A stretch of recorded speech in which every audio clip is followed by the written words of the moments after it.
For the first time since 2017, we got a Doctor Who Christmas special with The Church on Ruby Road. This episode sees the introduction of the brand new 15th Doctor, as well as companion Ruby Sunday. But was this episode good? Okay, so the first time I watched The Church on Ruby Road, I wasn't quite sure how I felt about it, possibly because I was watching it with family and couldn't give it my full attention. I didn't love it, nor did I hate it, but I was leaning more towards not liking it after the first viewing. But after rewatching it a couple days later, I liked it a lot more. Obviously, the main thing about this episode is Ncuti Gatwa as the 15th Doctor. I'm the Doctor. Who I really liked in the role straight away. He feels like the Doctor immediately and is really likeable, and I liked how much more emotionally open this Doctor is, especially in comparison to the 13th Doctor, who was quite emotionally closed off. However, I don't feel like Ncuti has had his Doctor moment yet. It comes close with the scene that was requested by Disney, where he's talking to that police officer. If you don't mind, I just got snowman, and I would like to go home. But I still don't feel like he's had his proper Doctor moment yet. But I'm sure he'll get that somewhere in season 1, probably in the first episode. Speaking of the Disney requested scene, I'm not sure how I felt about this scene, because although I really liked it and I thought Ncuti Gatwa as the Doctor was great in it, I do feel like it would have had much more of an impact if we didn't see the Doctor properly until he first properly introduces himself to Ruby on the ladder, as was originally intended. But like I said, I did really like him in that scene, so I'm a little bit conflicted there. As for the other brand new main character we got in this episode, Ruby Sunday, I really liked her as well. This is more of Ruby's episode than the Doctor's episode, which makes sense as it's meant to be similar to episodes like Rose, where we follow the story through the companion's point of view and are introduced to them before we're introduced to the Doctor. I also really like Ruby's family. I'm glad RTD is bringing back the domestic aspects of the show that he did so well in his first era, and having a companion's family that we can relate to and get to know over time. I think her relationship with Carla is great, and I love how close they are, especially when we see what Carla's life would be like without Ruby towards the end of the episode. Why would I want a daughter when I'm happy as I am?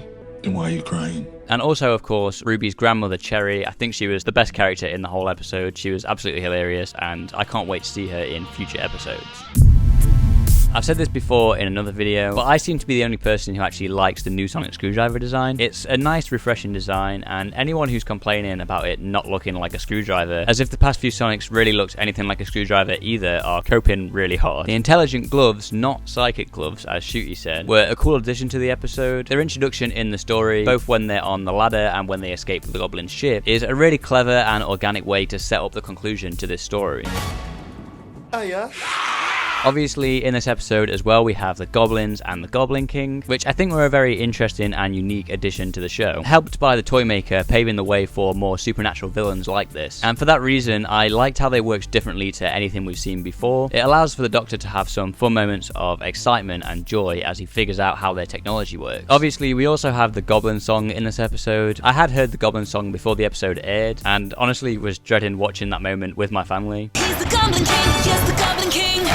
He's not a myth, he's an actual thing. And at the time of watching it on Christmas Day, I did feel quite embarrassed and didn't like it on first viewing. But I think this is mostly just because I was watching it with other people and feeling embarrassed. But after rewatching the episode, I think the Goblin song fits very well with the rest of the episode. And I even like when the Doctor and Ruby join in with the singing. However, I do think this moment would have worked a lot better if we didn't already know the song was going to be in the episode and didn't get to hear the song beforehand. The main problem I have with the Goblins and the Goblin King in this episode is they do take a bit of a backseat once the Doctor and Ruby escape the goblin ship. We do now know from the commentary that there was meant to be a scene where the Doctor and Ruby fight off the goblins and the Goblin King in Ruby's flat, but this was cut for budgetary reasons, so that could explain why it does feel a bit weird and feel like they're missing for quite a lot of the episode. And it just kind of makes them feel a little bit absent from the episode and almost like they're just working in the background. With that being said though, I really liked the moments in the flat between the Doctor, Ruby and Carla, so I can't really complain because it just means we got more of that, but it does affect the pacing a little bit with how long we don't see the goblins for, and just know that they're up there somewhere until we get to see them again at the end.